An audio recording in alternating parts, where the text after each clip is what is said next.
Hello everyone, I'm Mrs. Bearden. I'm a librarian for St. Tammany Parish Schools. Thanks for joining me today.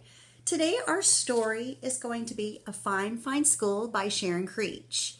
The reading was inspired today by one of the first grade teachers that I work with. Her name is Miss Pleasant. And Miss Pleasant is a wonderful teacher and absolutely loves her first graders. And one day she checked up on them. And after she did, she made a Facebook post that was very moving. And I got permission to share it with you. It says, "Today I checked in with my parents, not to see if they were reading or doing math, just to see how they were holding up, just to get some pictures of my students. It was nothing short of amazing, the things they sent. These kids are fishing, catching alligators, cutting grass, cooking dinner, picking eggs, learning to ride their bikes, losing their teeth, and so much more. One student already has a name for his lawn service. This reminds me of a lesson I taught on A Fine, Fine School.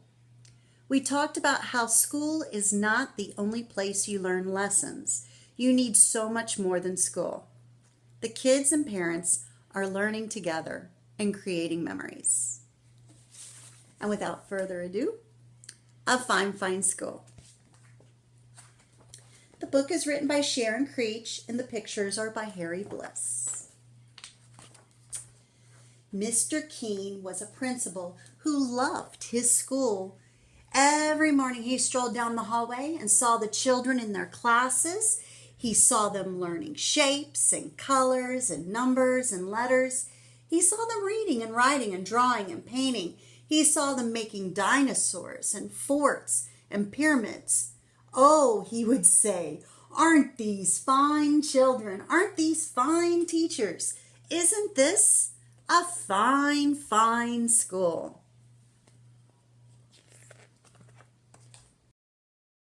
Near Mr. Keene's school, Tilly lived with her parents and her brother and her dog Beans in a small house next to a big tree. On Mondays and Tuesdays and Wednesdays and Thursdays and Fridays, Tilly went off to school. At school, Tilly learned her shapes and colors and numbers and letters. Sometimes, when she saw Mr. Keene standing in the hallway, he waved. "Aren't these fine children?" he said to himself. "Aren't these fine, fine teachers?" Say it with me. Isn't this a fine, fine school? On the weekends, Saturday and Sunday, Tilly climbed her favorite tree. You can see up here, there's a speech bubble that says, "I'm stuck, get help." And she took Beans on walks and threw him sticks. The speech bubble says, "Let go now, Beans." And she pushed her brother on a swing and tried to teach him how to skip. This speech bubble says, "Be one with the skip." But on Mondays and Tuesdays, Wednesdays, Thursdays, and Fridays, Tilly went off to school.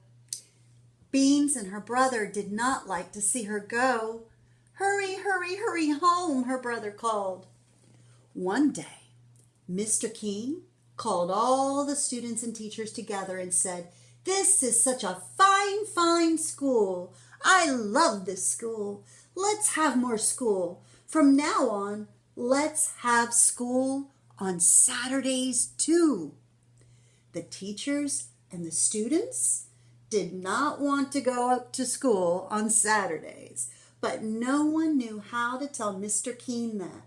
He was so proud of the children and the teachers, of all the learning they were doing every day. And so that Saturday, Tilly set off to school. "But it's Saturday. What about the swings?" her brother called. The following month, Mr. Keene announced, "This is such a," ready, "fine, fine school. I love this school. Let's have more school. From now on, let's have school on Sundays too." The teachers and the students did not want to go to school on Sundays, But no one knew how to tell Mr. Keene that. He was so proud of the children and the teachers of all the learning that they were doing every day. And so, that Sunday, Tilly set off for school. But it's Sunday. What about the skipping, her brother called. The following month, Mr. Keene called everyone together and said, "This is such a," you ready? "Fine, fine school. I love this school. Let's have more school. From now on, let's have school on holidays too, on Easter and Ramadan and Thanksgiving and Christmas and Hanukkah, on all the holidays on every calendar." I know. I don't think I like it either. The teachers and the students did not want to go to school on holidays, but no one knew how to tell Mr. Keene that. He was so proud of the children and the teachers of all the learning they were doing every day. And so on Christmas, Tilly set off for school. "But it's Christmas! What about Christmas?" her brother called. Could you imagine going to school on Christmas? The following month, Mr. Keene called everyone together and said, you ready? "This is such a fine, fine school. I love this school. Let's have more school. From now on, let's have school in the summer. All summer long, every day." "How much will we learn?" he said.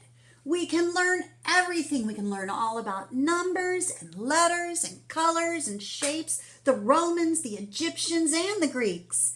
We will learn about dinosaurs and castles and everything. We will learn everything." The teachers and the students did not want to go to school on Saturdays and Sundays and holidays and all summer long, every single day. But no one knew how to tell Mr. Keene that. He was so proud of the children and the teachers of all the learning they were doing every day.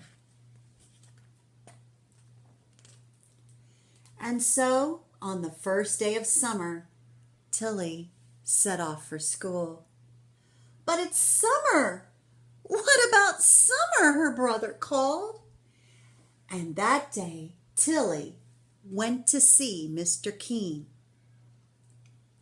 She stood in his office in front of his desk. You're not going to believe what he said.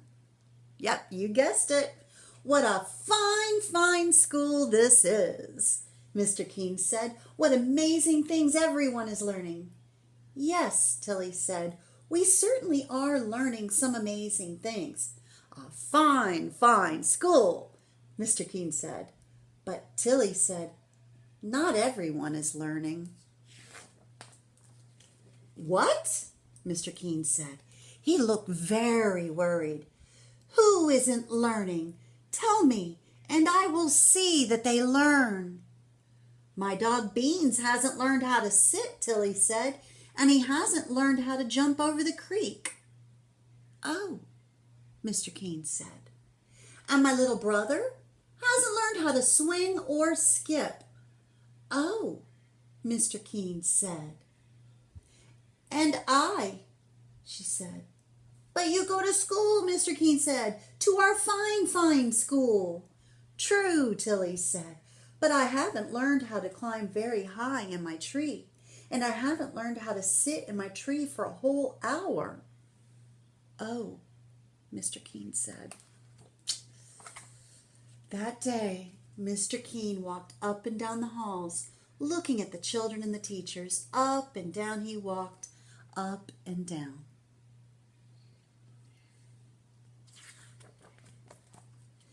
The next morning, Mr. Keene called everyone together. The children and the teachers were very worried. Mr. Keene said, "This is a fine, fine school with fine, fine children and fine, fine teachers. But not everyone is learning." The children and the teachers were very, very worried. Mr. Keene said, "There are dogs who need to learn how to sit and how to jump creeks." What did he mean? Was he going to make their dogs come to school? "There are little brothers and sisters who need to learn how to swing and how to skip." What did he mean? Was he going to make their younger brothers and sisters come to school too? The children and the teachers were very, very, very worried. And you, all of you children and teachers, you need to learn how to climb a tree and sit in it for an hour, Mr. Keene said. The children and the teachers were very worried. See, they're imagining what it would look like up in the trees down there. The principal saying, 20 minutes to go. See them all in the tree. So here they are at the meeting. And he says, "And so from now on, we will not have school on Saturdays or Sundays or holidays or the summer." A huge, enormous, roaring cheer soared up to the ceiling and floated out the window so that everyone in the town could hear the fine, fine children and the fine, fine teacher shout 3 times, "Fine, fine, fine." And the fine, fine children and the fine, fine teachers lifted Mr. Keene up, and they carried him down the hallway and out the doors and through the town, up and down, in and out. And everywhere they went, the people said, "What a fine, fine school with such fine, fine teachers and fine, fine children and a fine, fine principal." The end. So just like Miss Pleasant said, school is not the only place you learn lessons. You need so much more than school. The kids and parents are learning together and creating memories. And on that note, using a fine, fine school as an example in Miss Pleasant's Facebook post, I want you to create something. I want you to create a primary source. Now, if you don't know what a primary source is, it's a first-hand account of something that has happened by keeping a diary, a recording, audio recording, or pictures. And so my request for you is to write a list of things that you do when you're not physically in school, but things that you're learning at home, because home is a school zone too. You learn there as well. And remember, if you do start keeping a diary or a journal, keeping your own primary source, take a picture of yourself or a video of yourself with what you've created and go to stpsb.org, and there are 3 ways listed in which you can submit it so that we can see exactly what you are doing. We are so excited that you're watching these videos, and if you like them, don't forget to keep watching at STPPS TV or on our website at stpsb.org. Remember, keep learning and keep reading. And now a message from my puppy, Burrow. Burrow says, keep learning and keep reading. Right, Burrow?